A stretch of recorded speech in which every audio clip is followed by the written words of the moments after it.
Greetings, ladies and menfolk. It's time for another book review. Yes, we're back at it. And today we are doing none other than the Steampunk Adventurers Guide. Contraptions, creations, and curiosities anyone can make.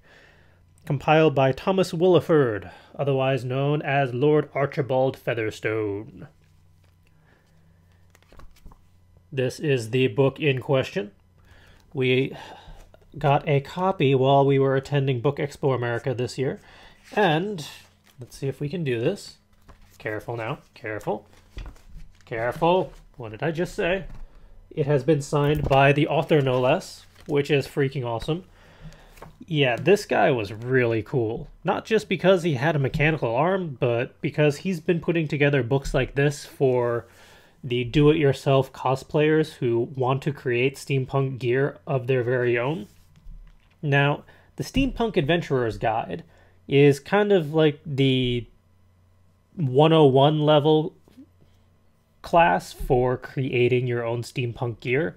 This is for those who might have some technological know-how in creating their own steampunk stuff. I mean, this one I feel like the level of stuff in here is for those who go to conventions and like to cosplay.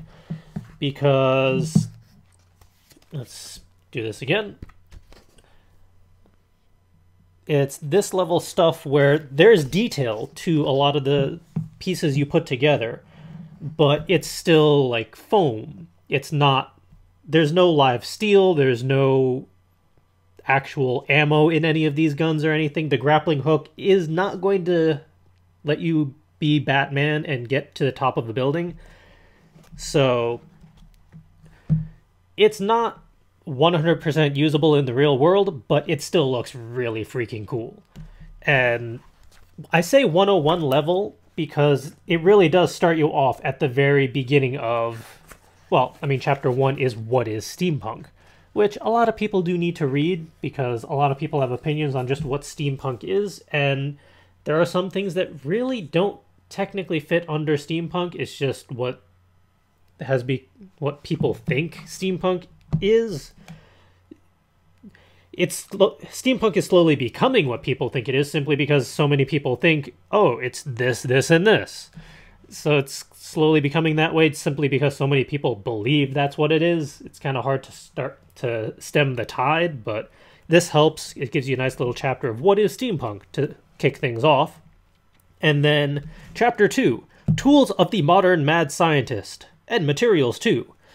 This should be a required chapter for cosplayers who want to do steampunk, because I mean, a lot of the tools, it's pretty standard fare. You got your scissors and your cutters. You got markers, scratch awl, rotary punch. I mean, not everyone has a rotary punch. Unless you do your own cosplay creations, you'll probably invest in one eventually, but I didn't have one before this.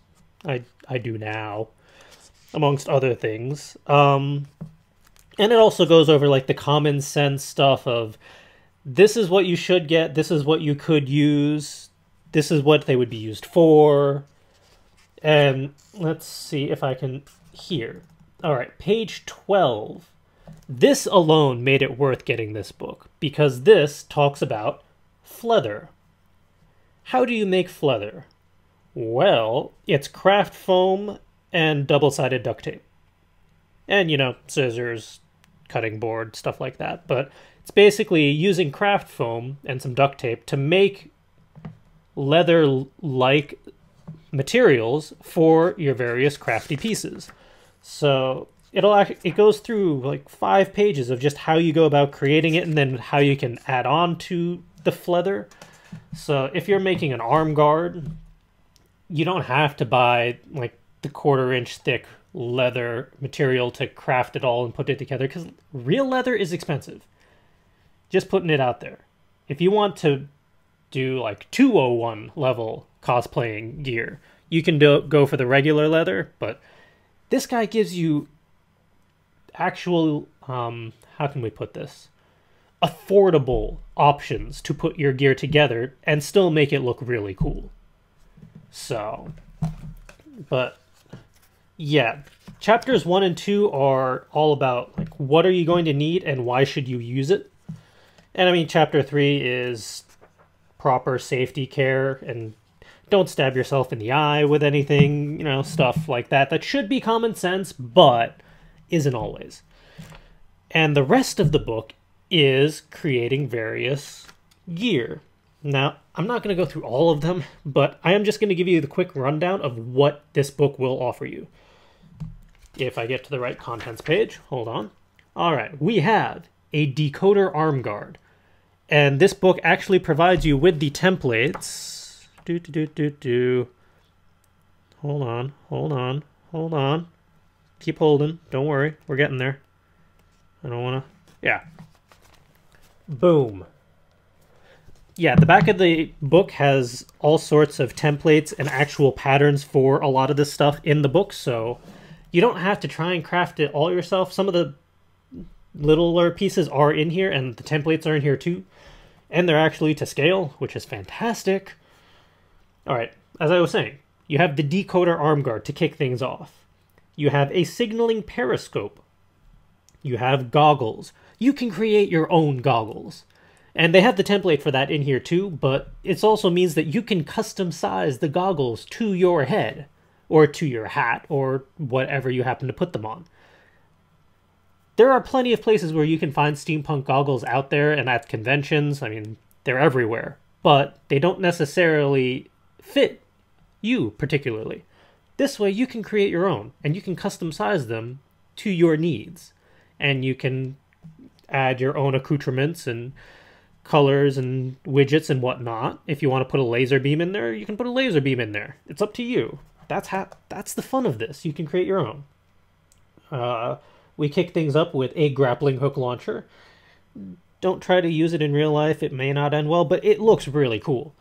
You have an airship harness, glider wings, which were not...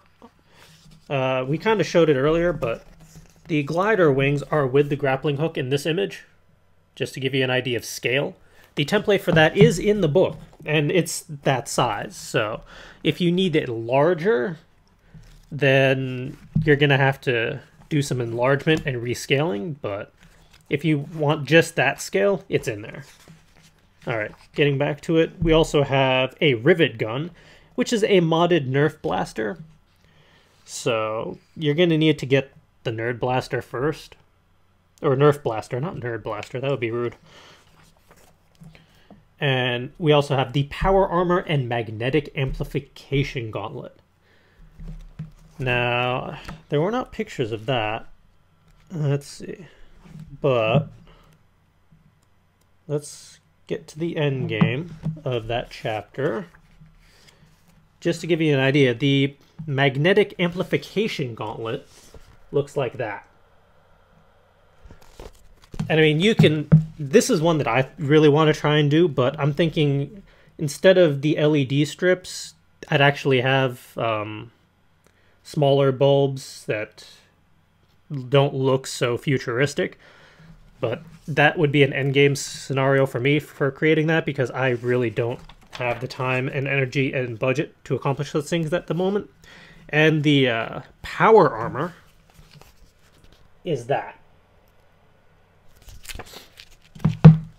Or at least that's what the endgame version of it will look like. And I mean, you can tweak that as you see fit. This is just kind of like the base setup for it. And there was one more after all that even. Let's see. The rocket pack. What does the rocket pack look like? Because that one's probably pretty crazy. Let's not overshoot it here. Alright. This one, it's a little tiny because there's a lot of images on here, so bear with us. But that is the rocket pack. Now, I mean, you don't have to paint it gold. You can probably do whatever color you like, but like I said, this is the 101 level, and this is the entry level to get into the steampunk do-it-yourself cosplaying gear, or just for whatever reasons you want to create your own rocket pack, whatever. whatever your reasoning, this is the fantastic guide to do it. And he makes it very easy to follow the instructions. It's very straightforward, and it's cost effective. That's the fantastic part. I mean, you have a modified Nerf gun. You have soda bottles repurposed for rocket packs. He's using relatively easy to get materials. And he shows you how to make fake leather using crafting foam, which it's like 99 cents for a square yard or something like that. Or I think it's 11 by 17 is the standard size. It's 99 cents for one of those pieces. You can make a lot out of one of those pieces. So, and let's see here. All of the various templates that are referenced in this book are in the back of the book. I'm not going to flip it around too easily, but trust me, they're in there. Meh. And something that I didn't notice the first time I went through this, but if you're international or you don't really believe in the US measuring system, one, I don't blame you, but two, he does conversions for you. That's right, the back of the book has metric to US conversions for length, for fractions, decimals, millimeters even. And I mean, it goes on. There are entire pages of these calculations, so if it happens to say like 5 inches, well, I don't know what an inch is because I'm not American. Well, it's covered in the back, so you can actually convert it to the measurement system that you happen to utilize. And let's see, because this is we got our copy free, so I don't happen to know the price just by memory, but this apparently runs for $25. But for $25, you get, how many designs did we have here? 12? We have 12 minus... We have 8 solid designs in here for $25. That's basically $3 a design to show you how to do it. I mean, you gotta pay for the actual materials to create them, but $3 for instructions on how to create a rocket pack, I feel like that is a worthy investment. And just so you know, the author is a fantastic person. He was signing the books at Book Expo. He was a lot of fun to just experience because if you see in the photo here, he had the full mechanical arm guard on, and he was in his full regalia. And checking out his website, looking into it a little bit more, the pieces that he puts together are actually usable. They actually work. If they have like a little keyboard on it, the keyboard is actually going to respond and do stuff, apparently. I have not seen this in person, but that's freaking awesome. That is like the epitome of steampunk. You actually repurpose materials to make it functional. It's not just all for show. The Steampunk Adventurers guide is still pretty much 101 level stuff, so while the decoder arm guard will actually decode stuff because the little pieces can move around, it's not necessarily to his personal level. This is the entry guide. There's more steps beyond that to become even more steampunky and ridiculous and awesome. But if you want to get started, this is a very good guide to do that. And as always, we check out the Amazon page because that tends to be the most convenient and findable. You can get copies for cheaper than $25. You can get it for $18.30 for paperback, and the Kindle version is only $14.75.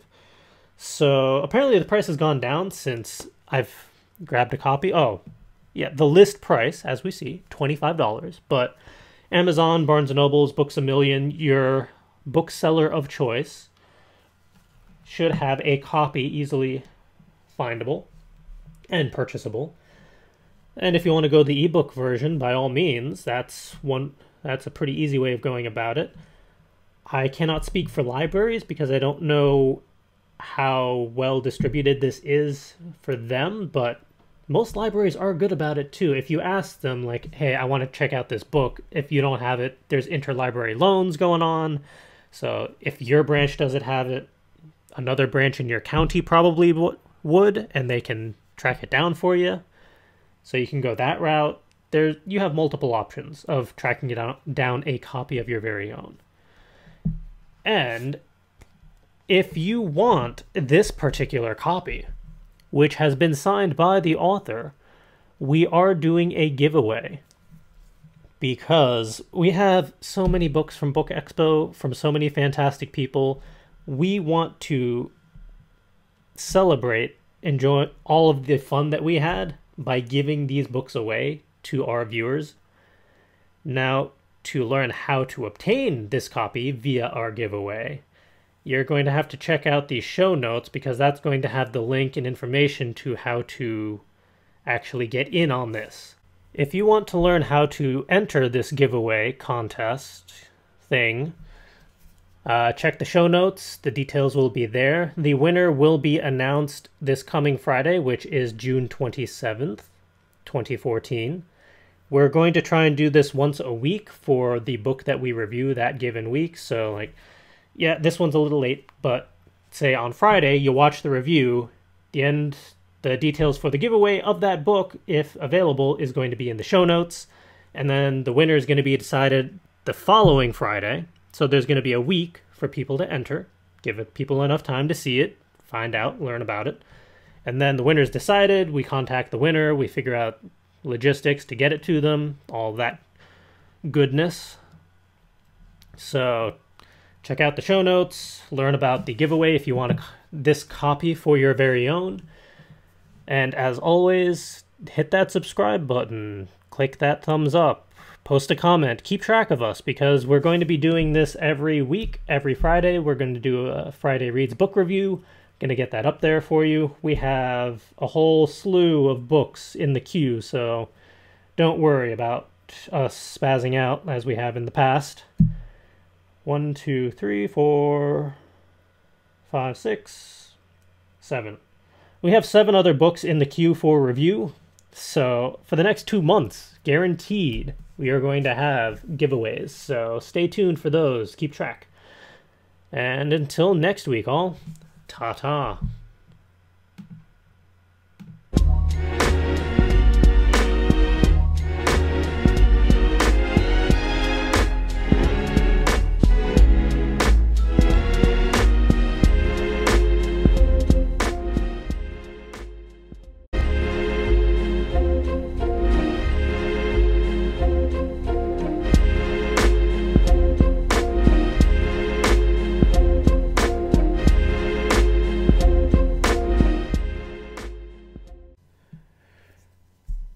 Greetings, ladies and menfolk. It's time for another book review. Yes, we're back at it. And today we are doing none other than the Steampunk Adventurers Guide. Contraptions, creations, and curiosities anyone can make. Compiled by Thomas Willeford, otherwise known as Lord Archibald Featherstone. This is the book in question. We got a copy while we were attending Book Expo America this year. And let's see if we can do this. Careful now. Careful. Careful. What did I just say? It has been signed by the author, no less, which is freaking awesome. Yeah, this guy was really cool. Not just because he had a mechanical arm, but because he's been putting together books like this for the do-it-yourself cosplayers who want to create steampunk gear of their very own.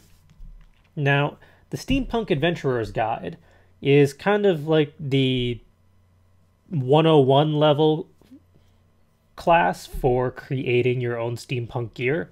This is for those who might have some technological know-how in creating their own steampunk stuff. I mean, this one I feel like the level of stuff in here is for those who go to conventions and like to cosplay.